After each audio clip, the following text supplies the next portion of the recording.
కానీ ఇటువంటి ప్రక్రియ ఇప్పుడు చూడలేదు ఈ రాష్ట్రంలో. ఇప్పుడు కూడా సామాజిక సమీకరణలు అంటే ఒక ఏదో ఎన్నికల కోసం మాటల కోసం ఉపయోగించుకున్నారు తప్ప, లబ్ధి కోసం చూశారు తప్ప వాళ్ళకి పేరు ఇచ్చినట్టు ఎప్పుడు చూడలేదే. ఎప్పుడు చూసారు చెప్పానండి? ఏ వ్యక్తిని నా ప్రెస్ కాన్ఫరెన్స్ ఇంకో ప్రెస్ కాన్ఫరెన్స్ చెప్పానండి చూసామని?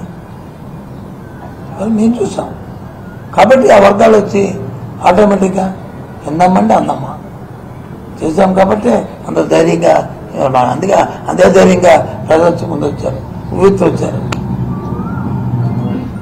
పోలింగ్ ముగిసిన దగ్గర నుంచి కూడా కూటమి వస్తుందని చెప్పేసి బయట కూడా విస్తృతంగా ప్రచారం కూడా జరుగుతూ ఉంది. ప్రజలందరూ కూడా అదే భావిస్తున్నారని చెప్పేసి చంద్రబాబు నాయుడు అన్నాడు. చంద్రబాబు నాలుగు ఓడిపోతుంది, చంద్రబాబు నాయుడు ఓడిపోతుందని చెప్తాడు. చెప్పాను చంద్రబాబు నాయుడు అనడానికి ఆయన బేస్ ఏంటి, ఆయనకి ఎందుకు ఓటు వేయాలి చెప్పండి? ఒక పాజిటివ్ నాకు ఓటు వేయండి ఈ కారణం వల్ల అడిగారా చెప్పండి?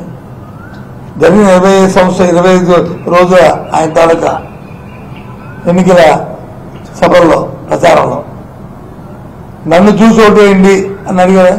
ఎంతసేపు జగన్మోహన్ రెడ్డి మత్తు చూసో, సత్యబాబు సత్య మత్తు చూసో, నాగార్జున మత్తు చూసో, లేకపోతే నాన్నగారి మత్తు చూసో, మరి రమణ గారు మత్తు చూసి ఏమన్నాడు తప్ప అతను మత్తు చూసి ఏమన్నాడు? మా మత్తులో ఉండేది కదా, అదేదో ఆయనే తీసుకొచ్చి రంగురాజు పులి అది మత్స్య అంటారుగా చెప్పండి. ఏం మాట్లాడతాడు? ఒక్క ఆయన స్పీచెస్ తో ఒక విషయం తీసుకొచ్చి ఇదిగో ఇది కరెక్ట్ కదా సార్ అని చెప్పు, నీకు జ్ఞాపకం ఉంటే సరే చెప్పు, నేను ఒప్పుకుంటాను.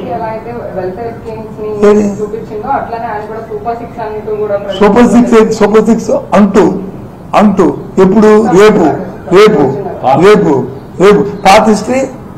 ఆయన ఏమి కొత్తగా ఇంతకుముందు రాష్ట్రంలో కొత్తవాడు కాదు, 14 సంవత్సరాలు ముఖ్యమంత్రి చేశాడు.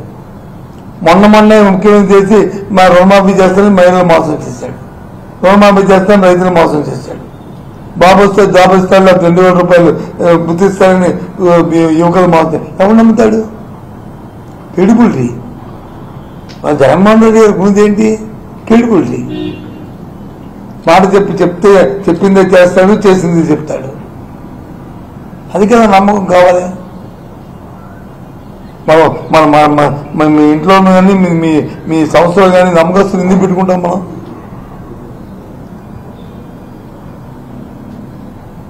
అది ఇవాళ జగన్మోహన్ రెడ్డి ఈ రాష్ట్రాన్ని జగన్మోహన్ రెడ్డి ఎందుకు పెట్టుకుంటాం? నమ్మకం వ్యక్తి కాబట్టి, చెప్పింది చేస్తాడు కాబట్టి, చేసింది చెప్తాడు కాబట్టి. ఆయన పరిపాలనలోనే మన తాలూకా దైనందిన జీవితంలో మన ఆర్థిక పరిస్థితి అయ్యేవని సామాన్య కొడుకు అనుకుంటారు కాబట్టి. ఒక పిల్లవాడికి మంచి చదువు వచ్చి గ్లోబల్ విద్యార్థిగా వాడు తయారవడానికి అవసరమైన ప్రక్రియలన్నీ కూడా ప్రాథమిక దశ నుంచే సమకూరుస్తున్నాం కాబట్టి ఇవన్నీ కరెక్ట్ కాదు. ఇవన్నీ అవాస్తవాలు కాదు, వాస్తవాలు. జగన్మోహన్ రెడ్డి నేను చెప్పిన దాంట్లో ఏమో ఒకటి చెప్పనండి.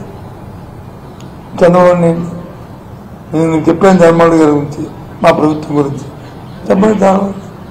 ఆయన చేసే పద్ధతి ఎంతసేపు చెప్తే నేను హైటెక్ సిటీ అంటాడు. హైటెక్ సిటీ ఎవరికంటే మద్దతుదా? నేను 10 సంవత్సరాలు మంత్రిని కదండి జాయింట్ దీంట్లో ఉమ్మడి రాష్ట్రంలో. చంద్రబాబు గవర్నర్ కి ఒక లేఖ రాశారు, ఏమని? ఈ ఆఫీసు అప్గ్రేడ్ చేసే పేరుతోటి 5 రోజుల పాటు దాన్ని నిలిపేయబోతున్నారు, డాక్యుమెంట్స్ మొత్తాన్ని డిలీట్ చేసి కుట్ర జరుగుతుంది, దీన్ని విడుదల చేసేలాగా ఆదేశాలు ఇవ్వాలంటూ కూడా ఆయన. దేనికి ఈ ఆఫీసు? ఏ డాక్యుమెంట్ డిలీట్ చేస్తారు? ఏ డాక్యుమెంట్ తప్పు డాక్యుమెంట్లు ఉంటాయి వ్యవస్థలో? ఆయన ముఖ్యమంత్రి చేశాడు వ్యవస్థలో, ఆయనకి ఐడియా లేదా? ఇది ఇలాంటివే మనం చూసాం. భూ చట్టం గురించి వచ్చి తప్పుడు రోజు రాశారు ఈనాడును, ఆంధ్రజ్యోతి, TV5 అని ఉండి లేనట్టు 5 నేను చెప్పాను. ఆ రోజు చెప్పాను ఏమని? 15 రోజుల తర్వాత భూ చట్టం మీద వచ్చి ఈ టీవీలు కానీ ఈ ప్రతి రాస్తే ఉంటుంది, అది నలుగురు చెప్తే అడగండి అని. ఇది ఎన్నికలు ఉన్నాయి కాబట్టి. అలాగే ఇవాళ ఈ 4వ తారీఖు వరకు ఇలా కోలాడతారంటే ఏదో పెద్దపోతుందని అది కూడా చెప్పాం. ఇతను తాలూకా కుయుత్తు వల్ల పేదవాళ్ళు రాసిన పెన్షన్ ఆగింది. ఏదైతే బటన్ నొక్కి డైరెక్ట్ డీబీటీ ఏదైతే ఇచ్చామో విద్యార్థులకు ఇస్తున్న ఫీజు రింబర్స్మెంట్ కానీ, లేదు ఆసరా ప్రోగ్రాం ఏదైతే మహిళలకు ఇస్తున్న ఆసరా ప్రోగ్రాం మిగిలిన 28% కానీ,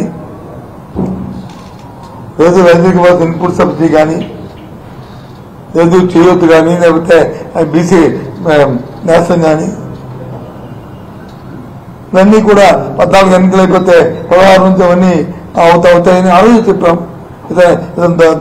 దుర్మార్గం ఆలోచనలు లాగాయని చెప్పి ఇవాళ 16 తారీఖు ఇవాళ నుంచి ఇవన్నింటిలో అప్పుడే ఫీజు రింబర్స్మెంట్ మొత్తం 700 కోట్లు బకాయి ఉంటే 600 కోట్లు ఇవాళ జమ అయిపోయినాయి. 28% ఉన్న అది ఇది ఆసరా పక్కము 100% ఇవాళ ఇంకా 100 కోట్లు మాత్రమే వేయాలి. 18 కోట్లు జమ అయిపోయింది. అందులో మా అక్క చెల్లెమ్మల అకౌంట్లోకి వెళ్ళిపోయినాయి.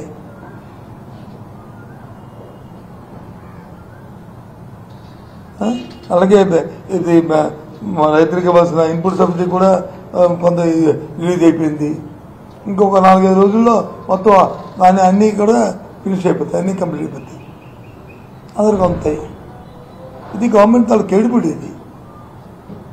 ఇదే చంద్రబాబుని అయితే ఎన్నికలు అయిపోయి కదా, ఆ లోటు వేస్తే కదా ఇంకెన్నికలకి ఇవ్వాలి అని చెప్పి ఆ డబ్బు తీసుకెళ్ళి ఇంకొకరికి ఇచ్చేసుకుంటాడు. అది తాపేదాలకి సామాజిక వర్గం కాంట్రాక్ట్కి వాళ్ళకి ఇచ్చు ఇవ్వలేదు ఇక్కడ మేము. అది చంద్రబాబుని అయితే ఎన్నికలు అయిపోయి కదా, ఆ లోటు వేస్తే కదా ఇంకెన్నికలకి ఇవ్వాలి అని చెప్పి ఆ డబ్బు తీసుకెళ్ళి ఇంకొకరికి ఇచ్చేసుకుంటాడు. అది తాపేదాలకి సామాజిక వర్గం కాంట్రాక్ట్కి వాళ్ళకి ఇచ్చు